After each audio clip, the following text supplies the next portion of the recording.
Okay, so my last old rule is to stay out of the work. I have interviewed a lot of design leaders through hiring on my own team, and I frequently hear this from them, and from really seasoned leaders.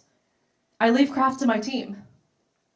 Or I hear people say, I'm not a micromanager. I don't get in the details because I'm a good manager. And then I hear this too, I empower my team by staying high level, that somehow, getting into the details is actually disempowering. But then at the same time, I'm talking to other design leaders who are at craft-centric companies looking to hire leaders.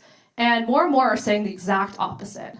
They want leaders to be not just people leaders and create great environments. They want to know that people are hands-on, that they can drive great craft outcomes, that they can get in the details and talk to their teams and push them to better craft outcomes. And I don't think any of these mean that you are a micromanager or being disempowering. So one thing that I've done with my team is I will pair and direct work with them. So for example, when we were coming up with the Figma Slides product icon and colors, there were a lot of opinions, a lot of stakeholders, and the designer had a lot of options and was having a tough time sort of refining and figuring out which one to choose.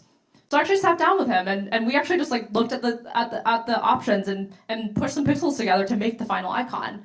And then I help defend that decision afterward. Another thing I do is I give really detailed design feedback. I give feedback that's not just about the problem or the strategy, but about things like border radius and hierarchy, because these things matter. And just because I'm not designing stuff all the time, it doesn't mean I don't have opinions or taste on this. And it doesn't mean that I can't make designers work better. I also do something that we call riffing, where it's basically just taking a version of the design and making something else your own and come up with another option.